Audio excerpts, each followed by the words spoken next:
તો મિત્રો આજે આપણે આવી ગયા ડોક્ટર કરણ મોઢવાડિયાને મળવા. તો કેમ છે સાહેબ, મજામાં? એકદમ બરાબર. હવે સાહેબ મારે એ પૂછવું છે કે આ ગેમિંગમાં બાળકો પૈસા હારી જાય છે, પછી એની માનસિક સ્થિતિ શું હોય છે તમારી ડોક્ટરની ભાષામાં મારે જાણવું છે થોડું. પહેલી વાત તો રમેશભાઈ ખૂબ ખૂબ અભિનંદન કે તમે આજે ઓનલાઈન ગેમ વિરુદ્ધ ખૂબ મોટી ઝુંબેશ ઉપાડી છે, એના બદલ ખૂબ ખૂબ અભિનંદન તમને.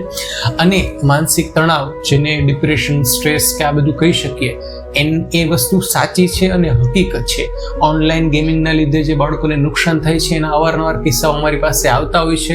એમાં બને એવું છે કે એ જે યુવાધન છે એ અમુક કોઈ ક્રિએટર જે કહેવાતા, આ દુનિયામાં ખબર નથી ક્રિએટર કોને કહેવાય, આવા લોકો છે એક લિંક નાખીને કે ભાઈ આમાં ક્લિક કરો તો તમને પૈસા મળશે, અને પછી એ લિંક કરી અને ખોલીને ક્યાં ને ક્યાં આવી ગેમ્સમાં વયા જતા હોય છે.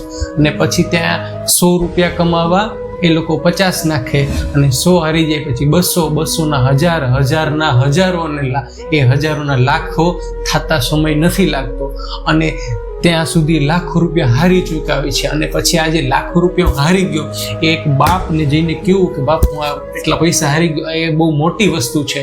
અને એ જે દુઃખ એ પોતે સહન નથી કરી શકતા, અને એના માટે થઈ અને નાનામાં નાની વસ્તુથી લઈને એમ ગણીએ કે ભાઈ ખાલી મગજમાં ટેન્શન આવે, એનાથી લઈને આ માનસિક તણાવ એટલું બધું વધુ પણ હોઈ શકે કે એ લોકો પોતાનું જીવન પણ ટૂંકાવી લેતા હોય છે.